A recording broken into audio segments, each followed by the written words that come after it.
안녕하십니까. 통역 필수 단어 241번째 시간을 시작하겠습니다. 오늘은 본 적 없다, 부적, 부지런 세 단어를 알아보겠습니다. 먼저 본 적 없다입니다. 본 적 없다는 보다라는 표현과 한 적 없다가 이제 두 단어가 합쳐졌다고 보시면 됩니다. 여기서 보다, 그 다음에 한 적 없다 합쳐서 어떤 표현이냐면 동그랗게 다시 한번 보다의 수형을 가지고 눈 밑에 댔다가 약간 떨쳐내듯. 자, 요거는 버려진다는 뜻이에요. 그래서 본 적 없다, 전혀 본 적이 없다. 이거 본 적 있어요? 처음 보는 거예요? 본 적 없어요. 이런 표현이 있습니다. 그 다음에 보다하고 아까는 이제 적 없다 했지만은 없다라는 표현이 있습니다. 이 두 단어가 합치면 어떤 동작이 되면 이 동작이 됩니다. 눈앞에서 이 없다라는 동작을 합니다. 그러면 나는 전혀 본 적이 없어요 라는 표현도 되고, 두 번째 의미는 뭐냐면 난 볼 수가 없어요. 저분은 시각장애인입니다. 그래서 볼 수가 없습니다. 이런 표현도 가능합니다. 그처럼 어떤 듣다라는 것과 없다라는 것이 합쳐져서 귀에다 대고 이렇게 흔드는 동작을 합니다. 그러면 들을 수 없다, 들은 적 없다, 이런 표현이 됩니다.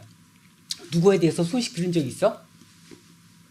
전혀 못 들었는데. 자, 요거는 이제 다른 표현으로 이렇게 듣습니다. 그러면 이제 전혀 들은 적이 없다, 그 소식에 대해서 나는 모른다, 이런 뜻이 됩니다. 그런데 또 다른 뜻으로 눈앞에서 했을 때 나는 볼 수가 없다라는 뜻도 되지만, 또 한편 이거는 들을 수가 없다는 뜻도 됩니다. 이런 식으로 들을 수도 없다라는 뜻도 가능합니다. 그 다음에 이제 보다, 아니다, 이런 것도 씁니다. 이건 뭐냐면 보지 않는다 또는 보이지 않는다는 뜻이에요. 보지 않았다 또는 보이지 않는다, 이런 표현도 가능합니다. 그 다음에 이 표현과 같이 쓰는 게 보다 플러스 희미하다라는 걸 쓰기도 합니다. 자, 어떤 사물이나 대상, 저게 희미하게 보인다, 잘 보이지 않는다. 저 앞에는 칠판이 잘 보이지 않아, 희미해, 이런 표현도 가능합니다. 그 다음 이제 부족이라는 수화입니다. 부족은 두 손을 코에다 댔다가 한쪽으로 돌리는 동작이에요. 그때 이 동작이 뭐냐면 이 손이 이제 코를 막았다가 한쪽을 이제 풀어주는 동작이에요. 자, 이거 이제 같이 배울 단어가 이제 꽉 차다, 꽉이라는 표현이 있습니다. 그거는 코를 잡습니다. 자, 이런 꽉에 대한 표현은 뭐냐면 옷을 입었어 하면 옷이 몸에 꽉 맞춰, 이런 표현이 됩니다. 어떤 물을 채웠어. 그런데 아구까지 꽉 채워.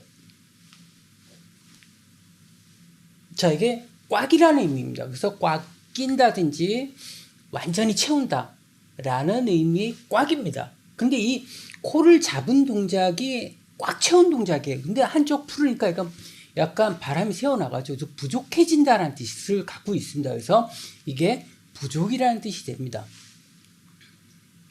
그 다음에 이제 부지런이라는 단어입니다. 부지런은 양쪽에 이제 사람 수영에 배 앞에서 앞으로 내민 동작입니다.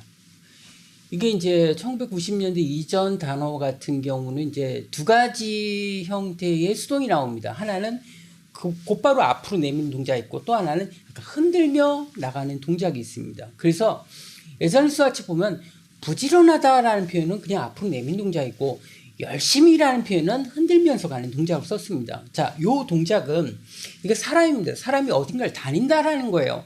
다니긴 다니는데 시간적으로 이게 과거고 현재고 미래고, 그러니까 다시 말하면 과거부터 현재 미래, 그러니까 빠짐없이 다닌다라는 의미로 부지런이라는 걸 썼어요. 그 다음에 요걸 이제 흔들면서 간다는 거는 하루하루 꼬박꼬박 간다는 의미가 있어서 이게 열심이라는 의미로 씁니다. 그래서 이제 열심과 부지런, 열심히 해, 이것도 사용되는데 보통 어떻게 썼냐면은 공부에 쓰였습니다. 그럼 공부하면 공부를 빠짐없이 계속한다. 보통 이제 학교에 관련된 거나 아니면 직장에 관련된 거에서 빠짐없이 다니는 거. 지금 2000년대 이전의 어떤 직장에 대한 거, 2000년 이전에 학교에 대한 거는 보통 학교가 그렇게 재밌지는 않아서 빠지지 않고 다니는 것만으로도 너 참 열심히 했다. 이런 표현을 썼습니다. 그래서 직장도 농인의 입장에서는 내가 원하고 내가 어떤 자아실현할 수 있는 이런 직장을 선택하기보다도 보통 이제 공장이 많이 다녔습니다. 그러다 보니까 빠짐없이 다닌다라는 이 표현이 열심히 다닌다, 부지런하다라는 의미를 갖게 돼요. 그래서 그러니까 지금은 이제 흔들거나 앞으로 쭉 내밀면 큰 의미는 없어요. 근데 이렇게 써서 일을 열심히 다녔다, 이 의미에서 빠짐없이 다닌다는 뜻이 됩니다. 그런데 여기에서 이제 열심이라는 의미가 요즘은 열심히 약간 열정에 가까운 걸로 사용합니다. 그래서 열정은 어떤 열정한다든지 뜨겁게 한다든지 이런 표현을 좀 많이 쓰고 지금 이제 빠짐없이 꾸준히라는 의미로서 많이 사용하게 됩니다. 자, 오늘은 본 적 없다, 부적, 부지런하다 이 세 단어를 알아봤습니다. 감사합니다.